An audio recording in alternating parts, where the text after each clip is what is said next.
سر خطير جدا جدا انت ممكن ما تكونش واخد بالك منه، وهو ان في زباين سابتك ومشيت وانت لسه عامل حسابهم ان هم موجودين معاك. تعال نشوف الكلام فيها على ايه وهنحسبهم ازاي ونطلعهم ازاي.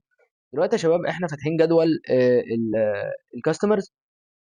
فاتضح عندنا ان احنا عندنا 8000 زبون. وفي حاجة مهمة وهي الشيرند هنا. الشيرند ده يا شباب يعني الزبائن سابتك ومشيت ولا لسه رجعت تاني اشترى. خلاص. يعني مثلا انت مرة في واحد دخل اشترى وما رجعش عليك تاني، فده بنسميه شيرند فبنضيفه بالرقم واحد. لو في واحد دخل اشترى ورجع عمل عملية شراء تانية، فده بنحط له رقم صفر، اللي هو رجع واشترى تاني. فتعال نشوف هنطلع الناس دي ازاي. اللي اشتروا اللي اشترى ورجع واللي اشترى وما رجعش، نطلعهم من بعض عشان نبقى عارفين قد ايه الناس بتسيبنا وتمشي. خلاص. فده كي بي اي مهمه. احنا محتاجين ان انا نعمل معادله الداكس ونشوف الدنيا، نعمل نيو ميجر. وهنسمي الميجر ده عباره عن نمبر، وليكن شيرن مثلا. نعمل امر الكالكوليتد. ليه؟ لان عندنا فلتر. فامر الكالكوليت عشان في فلتر، طالما هتنقي ناس من ناس فده فلتر. عشان تكتب معادله داكس لازم تستخدم امر كالكوليت. فانت ادي الاكسبريشن وهو ان كاونت. عد لي الزباين.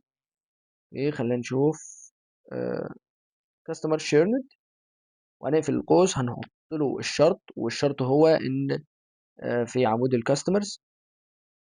تمام. هات الكاستمر شيرند. اوكي. ايكوال واحد. بس فانت كده عد لي الناس اللي سابتنا ومشي. فبالشكل ده كده الميجر يكون اتحسب، وهنحطه في كارد. نظهره في كارد. طلع ان هم 715 من ال 8000. 715 واحد اشتروا وما لفوش على وش تاني. فتعالى نحسبها كبرسنتج. فخلينا نحسب شيرند مثلا برسنتج بي سي تي. اوكي. وتعالى نشوف كده هنعمل ايه. طبعا هتاخد الميجر اللي انت لسه حاسبها اللي هي نمبر شيرن، وهتقسمها على ال 8000 زبون اللي عندك. وبس كده هتطلع لك رقم عشري. فانت بس هتكون محتاج ان انت تحوله لنسبة مئوية. خلينا نشوفه كده. الرقم طلع كام؟ 0.09. طبعا هنحوله نسبة مئوية بطريقتين، يا اما في الداكس تضرب في 100، ودي طريقة انا ما بحبهاش لانك ممكن تلخبطك. اما هنا ممكن تعمل من الداتا فورمات. تخش على وانت فاتح الكارد جنرال، وتعمل داتا فورمات برسنتج تطلع معاك 8.94.